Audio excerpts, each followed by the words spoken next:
And joining me on the news via Skype to discuss 1 week since Joe Biden's inauguration is a political affairs analyst, Habeeb Salau from St. Louis, Missouri. Good to have you join us, Habeeb Salau. It's been one week after President Biden's inauguration. How do you think his administration is taking off so far? It's been a good start. It's a breath of fresh air for the country, depending on which side of the divide you are. But the administration has shown commitment to tackling COVID-19. The previous administration's effort towards ensuring that the vaccine, got distributed across the country wasn't as efficient as one would expect, considering the damage it has done. But President Biden's commitment to ensure that, all states get vaccines has really shown that, the administration is committed to dealing with this pandemic. All right, so he's kicking off with his cabinet is just starting to come together. He now has the Secretary of State, the Treasury Secretary, the Director of National Intelligence, and the Defense Secretary, just about 4 of them. What does this do for him in terms of trying to get off those policies he wants to implement, especially when you look at the executive orders he has signed so far? Yes, the good thing about this is prior to assuming office, you could tell from his campaign that he was already looking at core issues that he wanted to tackle, and this will drive his policies. We've seen what he's doing with climate change, and you see John Kerry, leading that campaign globally as well.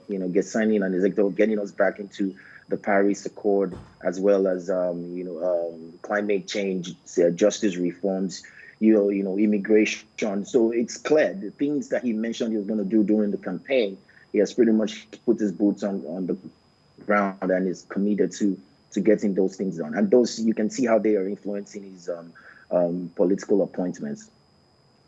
But a key department like the Justice Department is still without any form of leadership. Would that impact on his policies if that is not done quickly, especially when you look at the fact that the Senate or the Congress is not embroiled in impeachment trial of former President Trump? We cannot deny the fact that he inherited a divided country, and that division is, perfectly represented in the Senate, where we have 50 senators for the Democrats and 50 for the Republicans.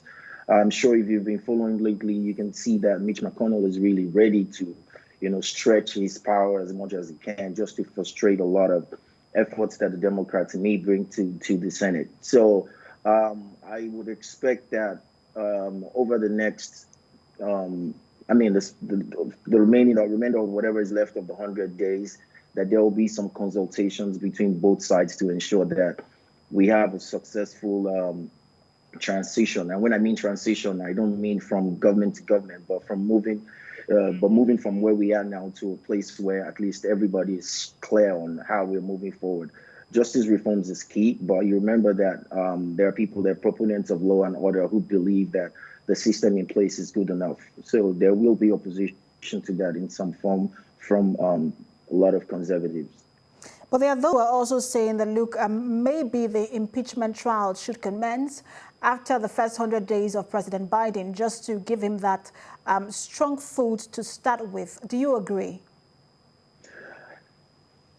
I agree with the impeachment because it then, serves as a deterrent to future occurrences. Because if there is no repercussion for that action, it would suggest that somebody can come tomorrow and do the same thing and get away with it.